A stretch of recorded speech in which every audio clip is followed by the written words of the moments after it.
বীরভূম জেলায় বিক্ষিপ্তভাবে ছড়িয়ে ছিটিয়ে আছে বহু ঐতিহাসিক মন্দির। তারই মধ্যে এই একটি মন্দির কলেশ্বর কলেশনাথ মন্দির। আমি আজকে ঠিক শিবরাত্রির আগের দিন এখানে আমি চলে এসেছি। রাত পোহালেই শিবরাত্রি, এই ফাল্গুন মাসের শিব চতুর্দশীর দিনে। এই মন্দিরটা আসা কোনো ব্যাপার না, খুব সহজেই এই মন্দিরে আসা যায়। এই মন্দিরটা আসতে গেলে বীরভূমের সাঁইথিয়া বা সিউড়ি থেকে বাস রুটে মুর্শিদাবাদের কান্দি বা বহরমপুরের যে কোনো বাসে উঠেই কলেশ্বর মোড়ে এসে নামলেই হবে। কলেশ্বর মোড় থেকে টোটো বা অটোতে পার হেড হার্ডলি 25 টাকা কি 20 টাকা নেবে, ঠিক এই মন্দিরের সামনেই নামিয়ে দেবে। বহু বয়স্ক মানুষ যারা এখনও এই কলেশ্বর মন্দিরের ব্যাপারে জানেন, তারা এখনও বলেন যে এখানে বহু মুনি ঋষি সাধনা করতেন। তারই মধ্যে একজন পর্বত নামে ঋষি এখানে দেবী পার্বতী তপস্যায় রত ছিলেন। তার নাম অনুযায়ী গ্রামের নাম হয় পার্বতীপুর। এই জায়গা তখন খুব ঘন জঙ্গলে ভর্তি ছিল। শোনা যায় এখানে কলাসুর নামে এক অসুর বাস করতেন। আর পাশেই আরেকটি গ্রামে বেলগ্রাম নামে জায়গায় বিল্লাসুর বাস করত।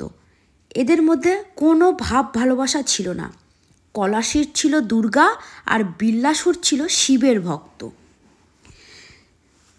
কলাসুরের মেয়ে কলাবতী ভালোবেসে বিয়ে করে ফেলেন বিল্লাসুরকে, কিন্তু এই কারণে বিল্লাসুরের ওপরে খুব রেগে যায় কলাসুর আর যুদ্ধ ঘোষণা করে ফেলেন। যুদ্ধ করবে বিল্লাসুরের সঙ্গে। তার মধ্যে বড় যুদ্ধও হয়। তারপরে শিব দুর্গার চেষ্টায় দুজনের মধ্যে সন্ধি স্থাপিত হয় এবং তারা শিব দুর্গাকে উভয় নামের মধ্যবর্তী স্থানে চিরকাল অবস্থান করতে এবং কলাবতীর নামে শিবের নামে কলেশ্বর হবে এই প্রার্থনা জানায়। প্রার্থনা পূরণ হয়। তারপর থেকেই গ্রামের দক্ষিণ পূর্ব কোণে কলেশ্বর শিব আছেন। আবার লোকমুখে শোনা যায় ধানঘড়া গ্রামের কলেশ ঘোষ পুজো করে শিবকে সন্তুষ্ট করে এবং তার মাধ্যমে কলেশ্বরের কলেশনাথ শিবের পুনঃপ্রকাশ ঘটে। আগে যা পার্বতীপুর ছিল তার নাম অনুসারে কলেশ্বর নাম পরিচয় পায়। এই ফাল্গুন মাসে শিব চতুর্দশীর তিথিতে এখানে শিবরাত্রির ব্রত পালন করা হয়। এই সেই কলেশনাথ বাবা। এখানে 7 দিন ধরে এই শিবরাত্রির দিনে নানা রকম সাংস্কৃতিক অনুষ্ঠান হয়, মেলা বসে।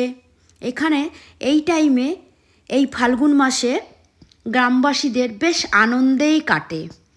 এছাড়াও সারা বছর অনেক পুণ্যার্থী এই মন্দিরে আসেন। দেশের বিভিন্ন প্রান্ত থেকে এসে পুজো দিতে আসেন।